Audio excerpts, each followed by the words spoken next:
रेगिस्तान एक ऐसा इलाका है जहाँ पर जिंदगी की कल्पना करना किसी घास के ढेर में सुई को ढूंढने के बराबर है। और उस पर भी अगर किसी का सामना रेगिस्तान में उठने वाले रेतीले तूफान से हो जाए तो ऐसे में मामला और भी ज्यादा क्रिटिकल हो जाता है। तभी तो ये छोटे मोटे जानवर इस रेतीले तूफान की जद में आकर अपनी जिंदगी से हाथ धो बैठते हैं। हाँ, लेकिन बात अगर ऊंट की हो तो मामला कुछ और ही हो सकता है, जो इस रेतीले तूफान का डटकर सामना करते हैं, क्योंकि कुदरत ने इनको इस तरह की चीजों से नवाजा है कि ये रेतीले तूफान में भी बेखौफ होकर सफर करते हैं।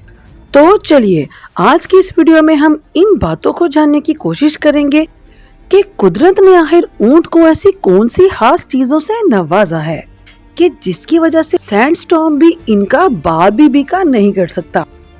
तारीख गवाह है कि पुराने वक्तों में हर बादशाह ने अपना लोहा मनवाने के लिए कई किस्म की लड़ाइयाँ लड़ी और इसमें कोई शक नहीं कि रेतीला इलाका भी लड़ाइयों की जद से बच न सका।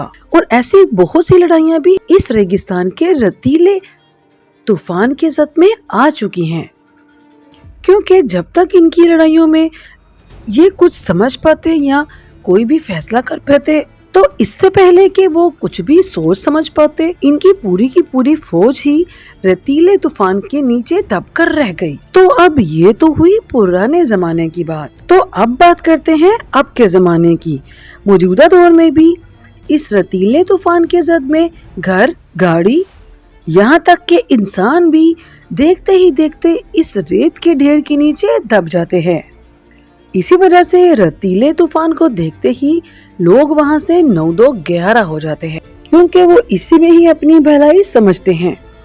अब सवाल ये पैदा होता है कि इस तरह के गजबनाक किस्म के तूफान से आखिर ऊंट क्यों नहीं डरते? क्योंकि जहाँ इंसान को ये रेतीले तूफान कुछ देर के लिए ही सही अंधा बना देते हैं, तो वहीं इंसान के लिए सांस लेना भी 2 बार हो जाता है। तो अब बात सोचने की ये है कि इस किस्म के तेज तूफान में आखिर ऊंट किस तरह से अपनी आंखें खोलकर देखने की सलाहियत रखता है और कैसे हर तरफ फैले रेत के बवंडर में सांस ले सकते हैं।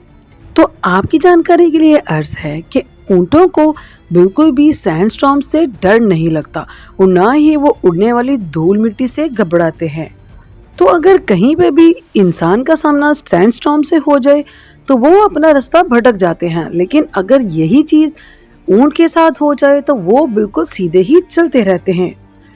दरअसल रेगिस्तान का जहाज यानी कि जिसको ऊंट कहा जाता है, उनकी आंखों के ऊपर जो पलकें मौजूद होती हैं वो इतनी लंबी होती हैं कि जिसकी वजह से ऊंट अपने इर्द गिर्द उड़ती हुई मिट्टी या रेत वगैरह को भी अपनी आंखों में जाने से रोक लेते हैं।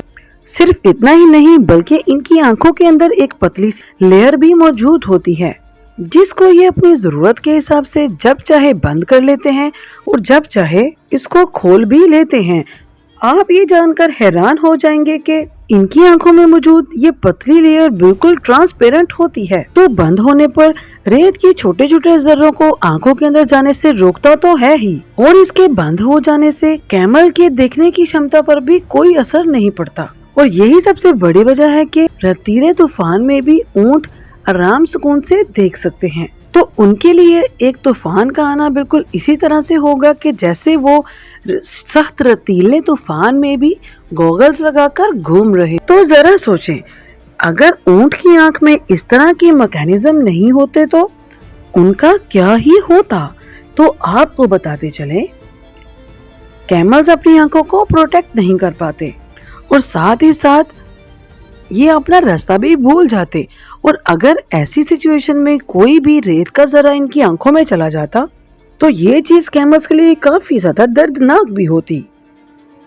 जबकि ऐसा हो तो नहीं सकता, क्योंकि ऊंटों के पास तूफान से बचने के लिए ऐसी खासियत तो मौजूद है। तो ये तो हुई ऊंट की आंखों की बात। अब सवाल ये पैदा होता है कि जब रेतीले तूफान आते हैं तो रेत के जरा आंखों से ना सही बल्कि इनके सांस के जरिए तो इनके जिस्म के अंदर दाखिल हो सकते हैं। तो अगर ऐसा हो तो ऊंट जैसे विशाल जानवर भी काफी मुश्किल में तो आ ही सकते हैं। तो जैसा कि हम पहले बता चुके हैं कि कैमल्स के पास कुछ इस तरह की खसूसियात होती हैं जिसकी वजह से वो रतीले तूफान में भी गुजारा कर सकते हैं। तो ऐसे में अगर हम इनके नाक की बात करें तो इनकी नाक की बनावट कुछ इस तरह से होती है कि ये जब चाहे अपने नाक के छेद को अपनी जरूरत के हिसाब से खोल सकते हैं और जब चाहे अपने नाक के छेद को कम कर सकते हैं। अब ये बात सुनने के बाद आपके जहन में एक सवाल तो जरूर ही आ रहा होगा कि ऐसा कैसे मुमकिन है। तो आपको बता दें कि जब रेगिस्तान में सैंडस्टॉर्म उठता है तो ऐसे में हर तरफ जब रेत ही रेत हो जाती है तो उस वक्त कैमल्स अपने नाक के छेद को इस तरह से चिपका लेते हैं कि इनके नाक का छेद कुछ देर के लिए तो बंद हो जाता है। तो ऐसे में चाहे हल्की सी धूल हो या रेत का तूफान, इस तरह से कुछ भी उसके नाक के अंदर दाखिल नहीं होता।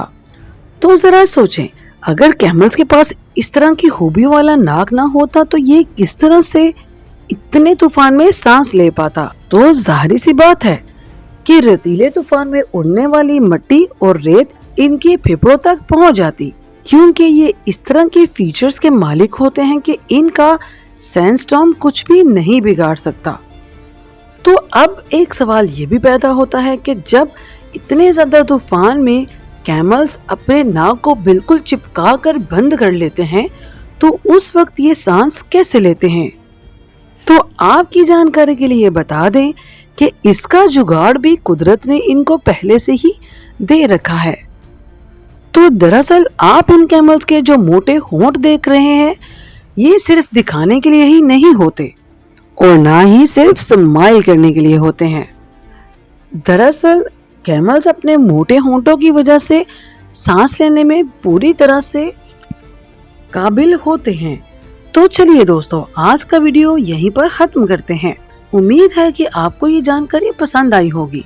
मिलते हैं नेक्स्ट वीडियो में नए टॉपिक के साथ। तब तक अपना ख्याल रखिएगा। अल्लाह हाफिज।